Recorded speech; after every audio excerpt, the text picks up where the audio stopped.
There's a type of infidelity that is not regularly talked about. But unfortunately, this particular type of infidelity is perpetuated by so many people today.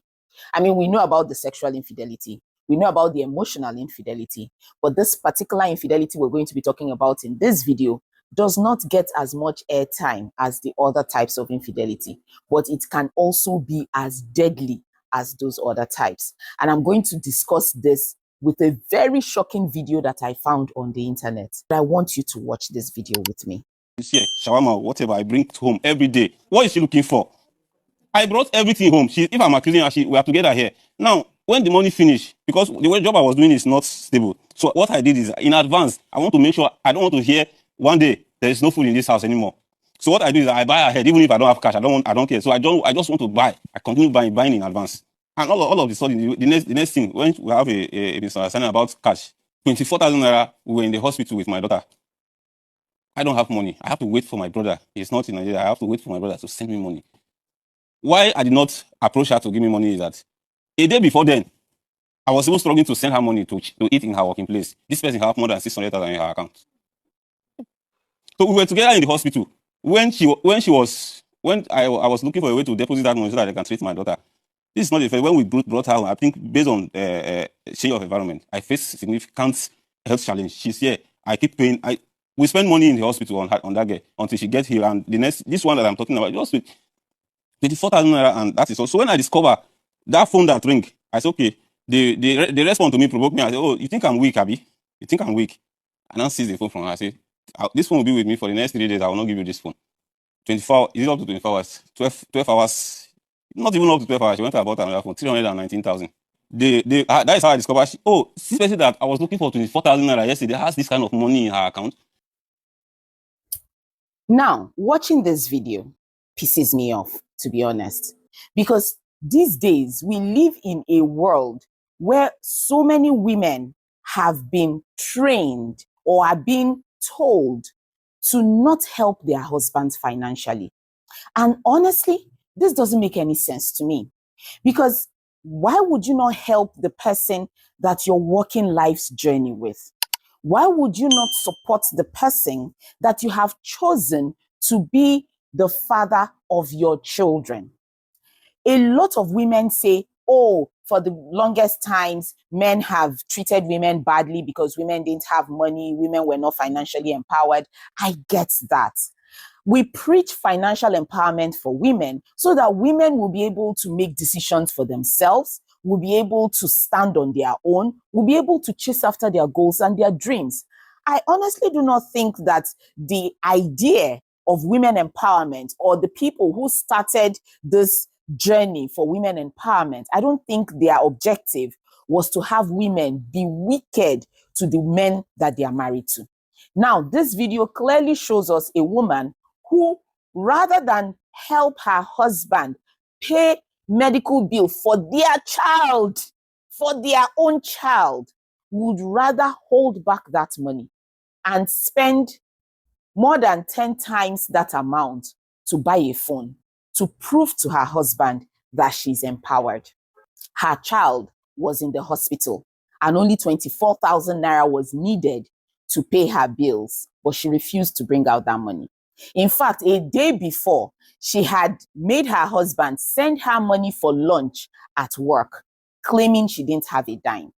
Now, this idea that lots of women have, that it's not in a woman's place to support their husbands financially, I honestly believe that this is a conditioning that is aimed at dismantling marriages, because this does not work for the health of any marriage. It does not work for the well-being of a happy home. I always ask women who talk about not helping their partners financially, I ask them, your body and money, which is more valuable? If you're able to give your body, you're at your most vulnerable, to a man, or have sex with that man or make love to that man, why then would you not be able to give money that you can make 10 times over with just one phone call, or just one breakthrough can multiply that money in 10 or 100 folds? Why then would you keep that away from your man?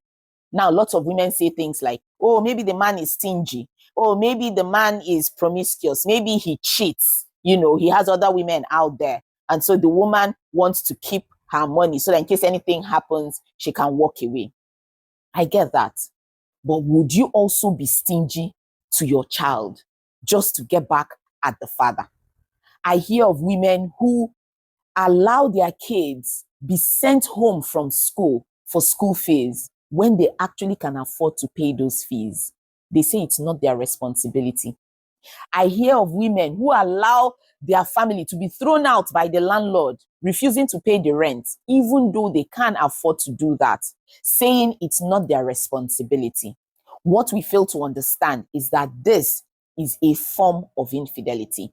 Because, I mean, when people sexually cheat, let's look at the hallmarks of that cheating. The person gets somebody outside in secret and devotes time and energy and resources to that person without the consent or knowledge of their partner. And they find joy with that other person. Now, let's look at this financial infidelity. You have money or treasures or investments somewhere else in secret without the knowledge of your partner. And you find joy in that treasure that you have marked out for yourself. And even when your partner is in need, you still keep this part of you very secret. Is it different from sexual infidelity? It's not. And so if you as a married person decide to have a part of you that your partner is not aware of, and not just are they not aware of it, you are also weaponizing that part of you, refusing to use that part of you to support your partner even when they are in need, then please, I need you to know that you're being unfaithful, you are cheating, and you are not in that marriage or relationship wholeheartedly. It's one thing for you to want to build investments so that when push comes to shove or during rainy days, you can now bring those things out to help your family. But when you show up these treasures for yourself alone at the detriment of your entire family, that is cheating. That is infidelity. And that is very, very wrong. So for the proponents of women don't help your partners financially, I need you to really understand what you're doing. Because when or if the man eventually finds out that at his lowest financially, his wife actually had something to help him, but refused to help him, the man decides to walk away from that relationship. I hope that that money will be able to be a companion to the woman, help the woman do all of those things that the man used to do for her in her life, and actually be a life partner to her. Because we seem to have forgotten what our priorities are. We seem to have modeled up what marriage really should be about. And so I am asking, pleading, and talking to my fellow women, please come into marriage with all of your hearts. I'm not saying give everything you have to the man. Of course, you may have your own savings, but ensure that everything you do for the greater good of your family. Don't be like the proverbial person who tries to cut their nose to spite their face. Don't allow your family suffer when you know you are capable of helping. Don't say it's a man's responsibility when you know you can support and help and make things easier. If you're tired of the marriage, it's more noble for you to take a walk than for you to be in that marriage and be as if you're not there. The man himself who brings out his money every single time to help the family is not a stupid person. He's doing it for the greater good. And I know a lot of people will say, oh, but women, we parent, we do the domestic chores, so the man should take care of all of the finances. Also, we need to understand marriage is teamwork. It's everyone help when and where you can. We as women also long for our partners to support us with parenting and house chores. And some men actually do. So please, if you're married to a good man, help him. And if you're not married to a good man, find other ways to either get yourself out of that union or at least help the family when and where you can.